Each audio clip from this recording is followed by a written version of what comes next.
The 1996 Coen Brothers movie Fargo was so good, and so original, that when the FX cable network announced it was making a new version for television, I expected it to be awful, especially since the creator of the adaptation was Noah Hawley, a writer-producer who hadn't really done much.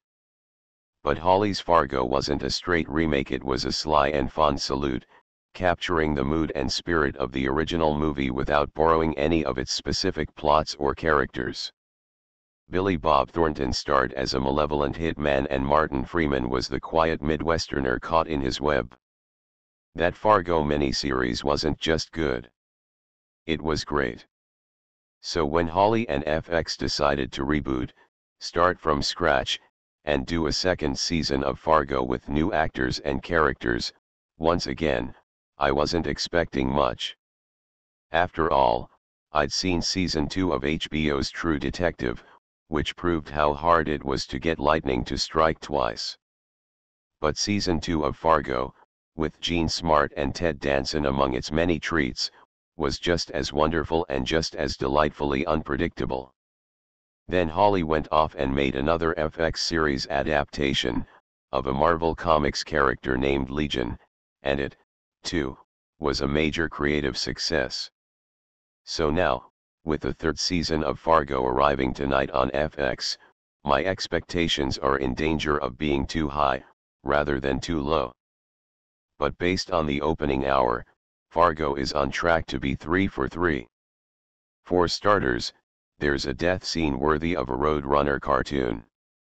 Also, there are 2 instant standout female characters and actors, Carrie Coon, fresh off HBO's The Leftovers, as small-town police chief Gloria Burgle, and Mary Elizabeth Winstead, fresh off CBS's Brain Dead, as ex-con competitive bridge player Nikki Swango.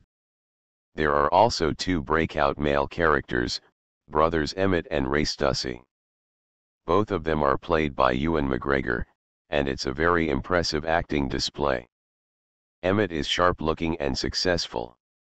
Ray is gone to seed, and out of money and still resentful of the fact that when their father died and left the brothers an inheritance, Emmett ended up with a valuable stamp collection, while Ray got a little red Corvette.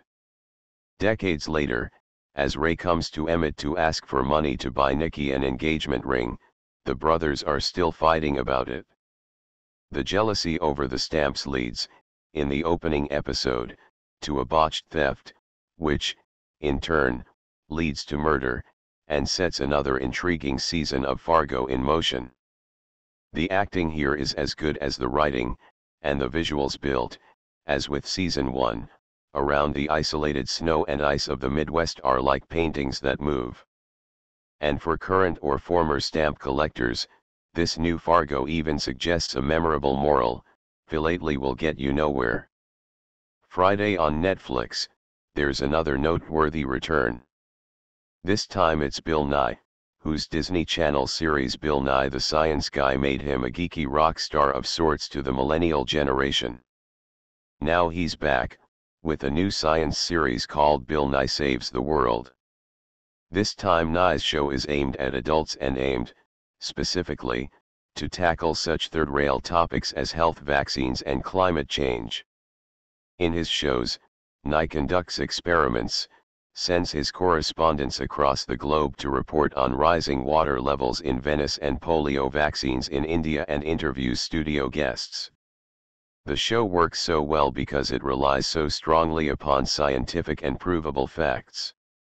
Bill Nye Saves the World, like season 3 of Fargo, is fun to watch. That's not a fact, but it's my opinion. Yeah.